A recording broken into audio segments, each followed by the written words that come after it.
Morning class. कैसे हैं आप लोग? आशा करती हूँ आप सभी बहुत अच्छे से होंगे और बनाए गए वीडियो ध्यान से देख रहे होंगे।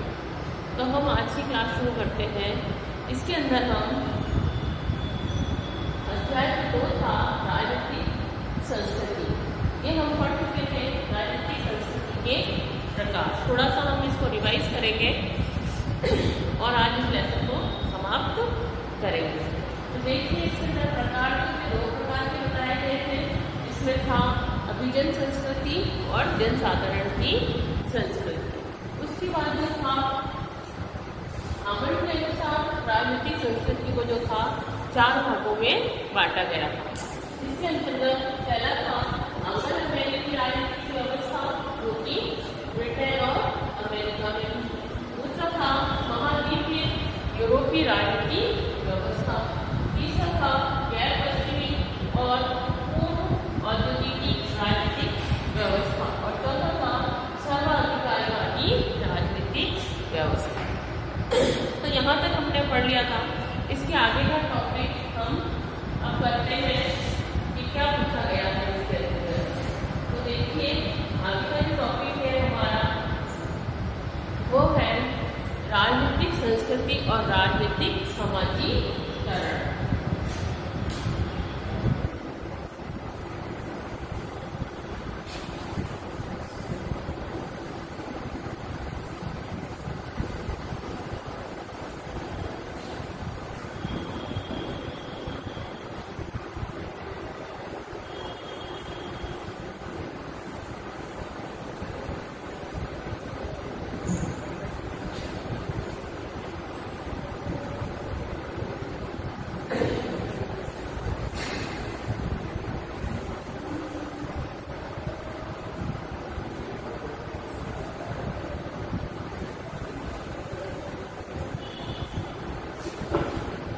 नेक्स्ट है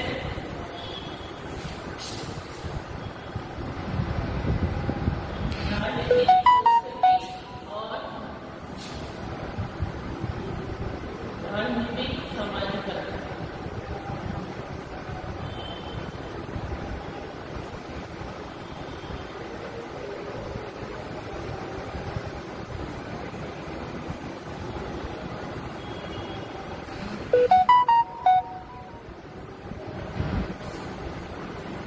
देखिए, इसके अंतर्गत क्या कहा गया है कि राजनीतिक संस्कृति और समाजीकरण दोनों एक दूसरे से किस प्रकार एक साथ प्रक्रिया करते हैं। कि इसके अंतर्गत भी हमने पहले आमंड और वर्मा का नाम सुना था।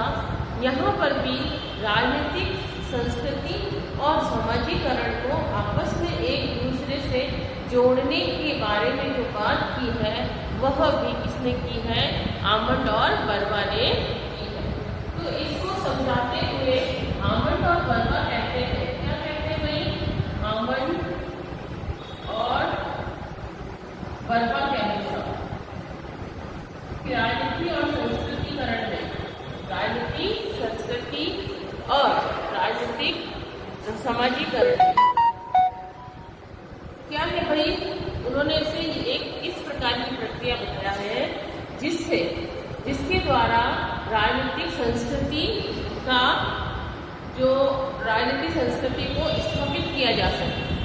एक ऐसी प्रक्रिया बताया है जिसके द्वारा राजनीतिक संस्कृति को क्या किया जा सकता है भाई? स्थापित किया जा सकता है और उसमें आवश्यकता अनुसार परिवर्तन भी लाया जा सकता है। क्योंकि समाजीकरण कब होता है? समाजीकरण जब होता है जब व्यक्ति का समाज में उठना बैठना होता है। समाज से कुछ न कुछ विचारों का, कुछ न कुछ लेन देन, आचार विचार, सेवा, प्रवाह, इन सब का क्या होता है? प्रवाह होता है, लेन देन होता है।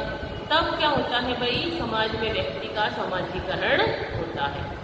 तो उसने बताया कि इसमें आवश्यकता अनुसार क्या किया जा सकता है भाई? परिवर्तन लाया जा सकता है। राजनीतिक समाजीकरण के द्वारा ही राजनीतिक संस्कृति के जो गुण है, विश्वास है और मनोवेग को भावी पीढ़ी तक पहुंचाया जा सकता है।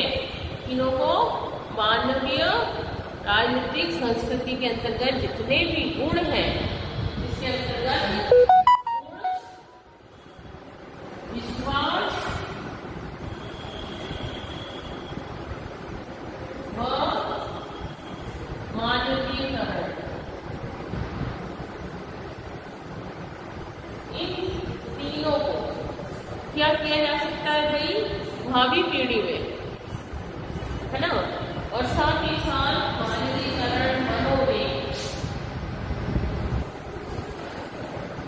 इन सबको क्या किया जा सकता है भावी पीढ़ी में पहुंचाया जा सकता है, भावी पीढ़ी में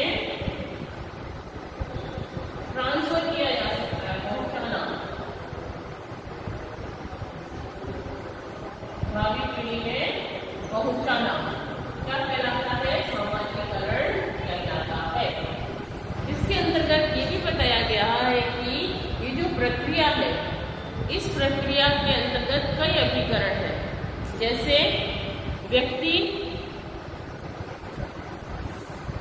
का परिवार, है ना, व्यक्ति की मित्र मंडली, किस प्रकार की उनकी फ्रेंड सर्कल है, शिक्षण संस्थान, धार्मिक संस्थान, धर्म के साथ जुड़े हुए बहुत से धर्म से संबंधित होते हैं, जैसे मंदिर है, मस्जिद है ना, और जहाँ धर्म की शिक्षा दी जा रही है, धार्मिक संस्थान भी हो सकते हैं किसी धर्म विशेष, लोक संचार की संचार के माध्यम से हो रहा है जनता का एक दूसरे में, हित समूह, कौन से समूह है जो व्यक्ति के हितों की रक्षा कर रहा है, और राजनीतिक दल आदि क्या करते हैं, इसमें अपनी महत्वपूर्ण भूमिका निभाते हैं। अगर हम बात करें राजनीतिक संस्कृति की और इससे जुड़ी हुई सामाजिकरण की, तो राजनीतिक सामाजिकरण के जरिए ये क्या कर सकते हैं भाई, समाज जो है अपने राजनीतिक मानकों को, मान्यताओं को और विश्वासों को एक पीढ़ी से दूसरी पीढ़ी में क्या करता है भाई, हस्तांतरित करता है, संचरित करता है, ट्रांसफर करता है ना। यह आवश्यक नहीं है कि इस प्रक्रिया के फलस्वरूप सभी जो व्यक्ति हैं वह सही रूप से बने रहे। कई बार उनके ढांचे में क्या हो जाता है भाई, ढलने में उन्हें टाइम लगता है, परंतु इससे राजनीतिक जीवन में निरंतरता अवश्य बनी रहती है। और राजनीति प्रणाली अगर नए दबावों और तनावों को झेलने में सहन शक्ति विकसित कर लेती है कि समाज के अंतर्गत बहुत से ऐसे लोग हैं जिनका समाजीकरण सुचारू रूप से समय के अनुसार नहीं हो पाता, कुछ समय पश्चात ही उनका समाजीकरण होता है। तो कई लोग जल्दी से समाज में इन्वॉल्व हो जाते हैं, कई लोग नहीं हो पाते हैं। तो इसके अंतर्गत जो क्या होता है, इस प्रणाली में दबाव और तनाव दोनों ही प्रक्रियाओं को झेलने की सहन शक्ति विकसित कर लेती है। कौन? राजनीतिक संस्कृति। अगर हम बात करें राजनीतिक समाजीकरण, तो राजनीतिक समाजीकरण जो है राजनीतिक स्थिरता को बढ़ा देता है, लेकिन यदि किसी देश विशेष की राजनीतिक संस्कृति अनेक उप संस्कृतियों में बटी हो, तो वो राजनीतिक संस्कृति की जो प्रक्रिया है वो राष्ट्र निर्माण की आवश्यकताओं के अनुसार ढालना क्या हो जाएगा वही अनिवार्य हो जाएगा। तो ये जो मेन जो बात कही गई है इसमें राजनीतिक संस्कृति और समाजीकरण में, वो है एक पीढ़ी से दूसरी पीढ़ी में इसको ट्रांसफर करने की बात करी है।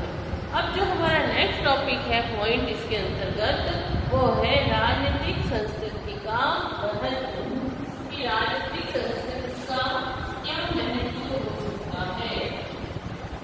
तो देखिए, राजनीतिक संस्कृति का महत्व,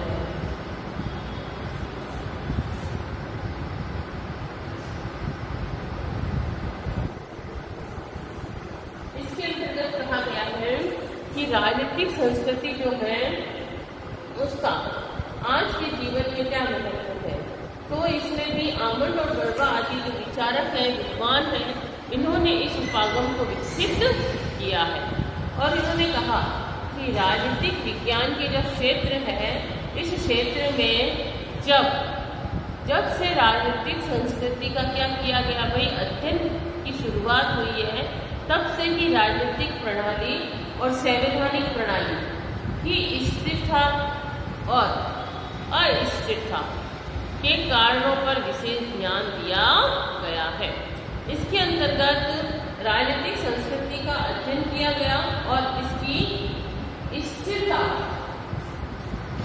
राजनीतिक संस्कृति की जो स्थिरता है उसको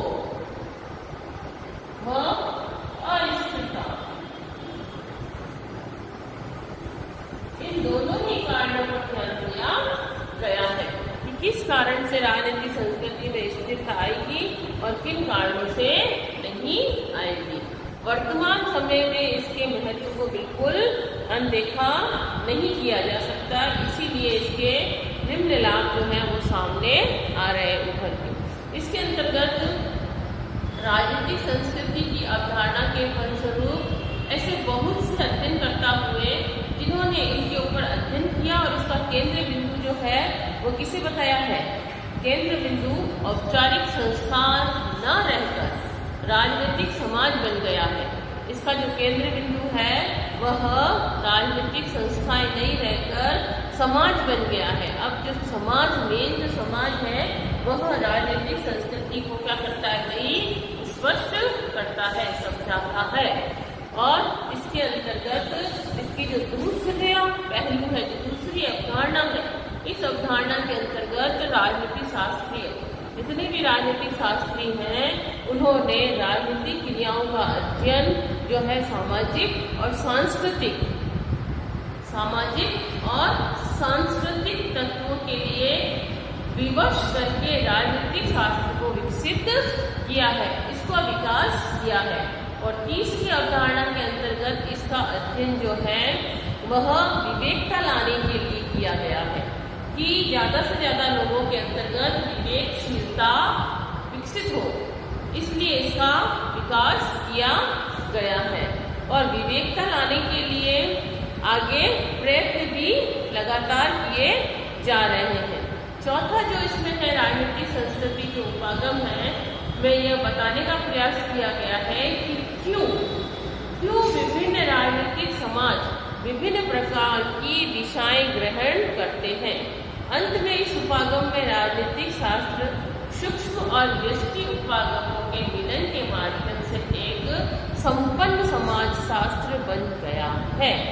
तो इस प्रकार से इसमें जो 4 महत्व की बात की गई है, जिसके अंतर्गत पहला जो महत्व है वह कहता है कि केंद्र बिंदु क्या है भाई, औपचारिक संस्थाएं न होकर राजनीतिक समाज है।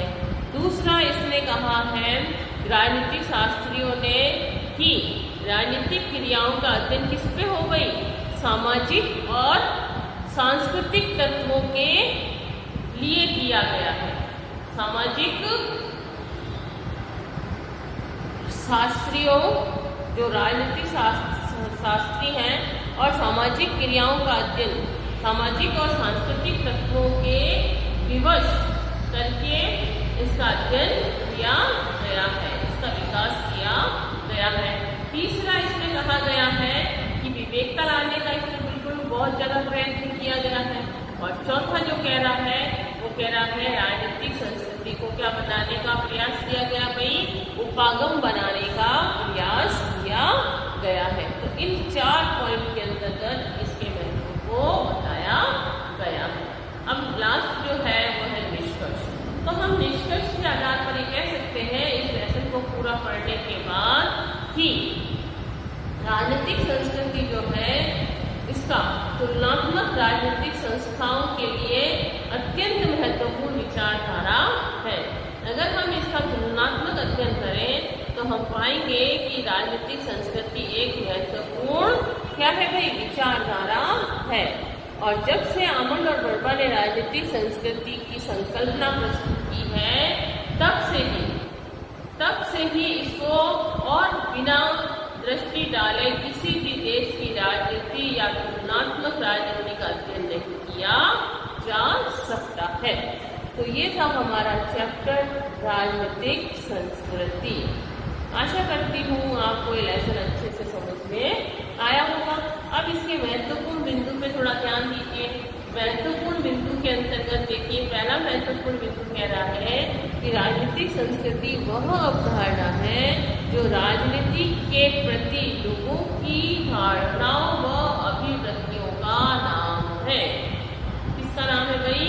राजनीति के प्रति लोगों की धारणाओं और अभिवृत्तियों का नाम बताया है।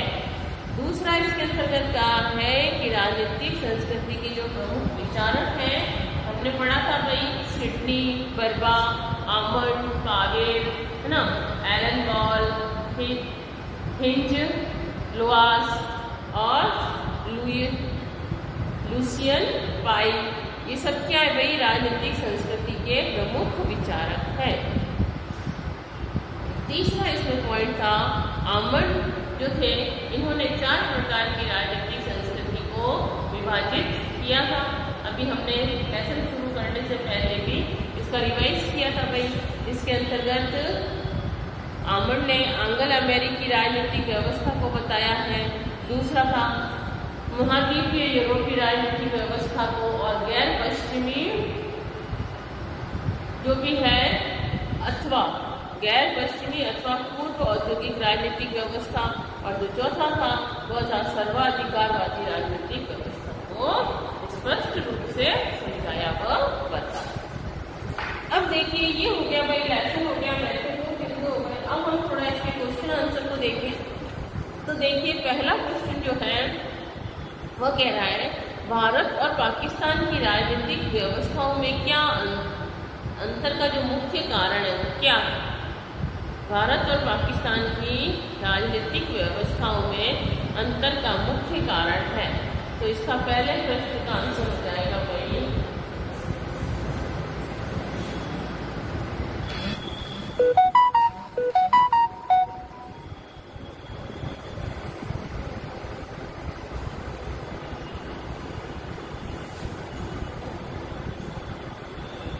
देखिए,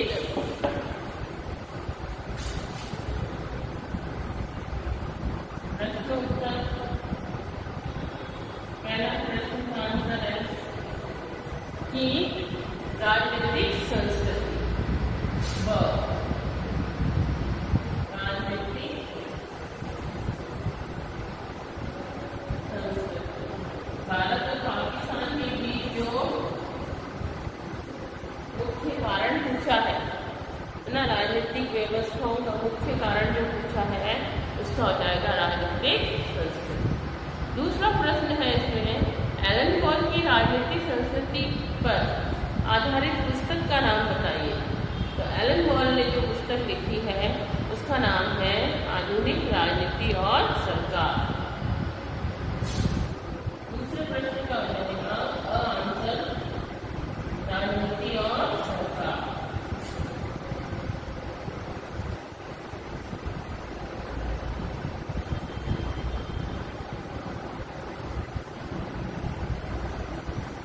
राजनीति और आधुनिक राजनीति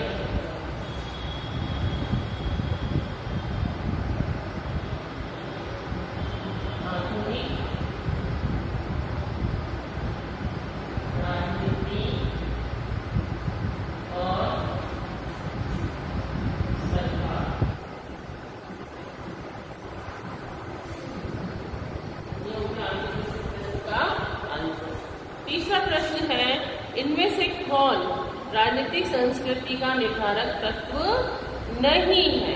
क्या पूछा है भाई? नहीं पूछा है इसमें कि कौन राजनीतिक संस्कृति का निर्धारक तत्व नहीं है। तो नहीं का इसमें आंसर लिखना है। तो देखो कौन कौन से इसके तत्व है निर्धारक तत्व।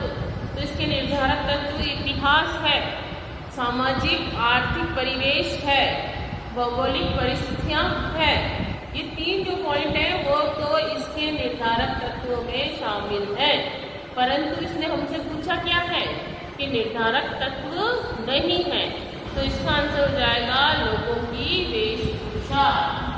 क्या हो जाएगा भाई? लोगों की वेशभूषा।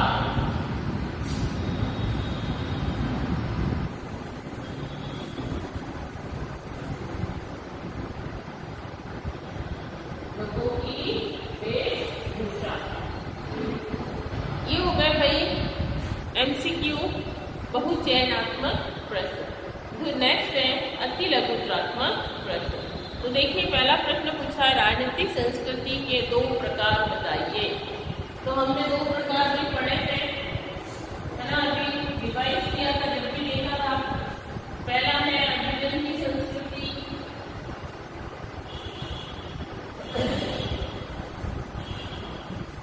इसके अंदर में 2 प्रकार पूछे हैं, तो 2 प्रकार देंगे आपके।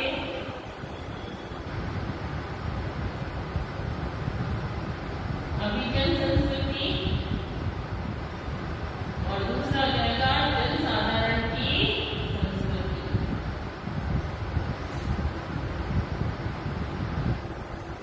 जनसाधारण की संस्कृति, ये 2 हो गए भाई।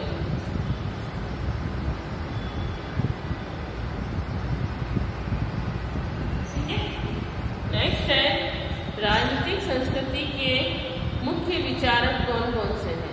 तो अभी हमने मुख्य विचारक पढ़े थे भाई, यहाँ लिखिए दूसरे प्रश्न का आंसर, सिडनी वर्मा, आमंड, है ना, सिडनी वर्मा, आमंड, और भी बहुत सारे पढ़े थे भाई। सिडनी वर्मा है, आमंड है, पावेल है, एलन बॉल है, आमंड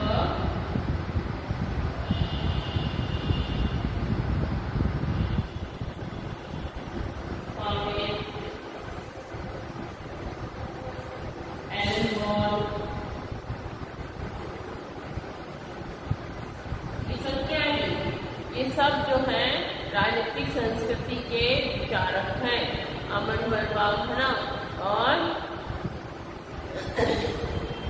एलन बॉल, और अगर लिखना चाहो तो और भी लिख सकते हो, जैसे हिंज लुआओ,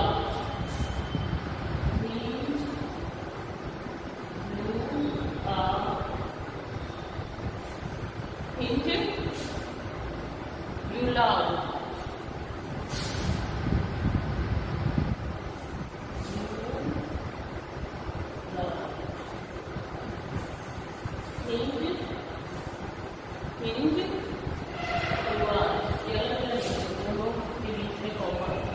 ये नींद शुरुआत तो एक ही है, और लास्ट लिख लो इसके अंदर लुसियन पाइप, लुसियन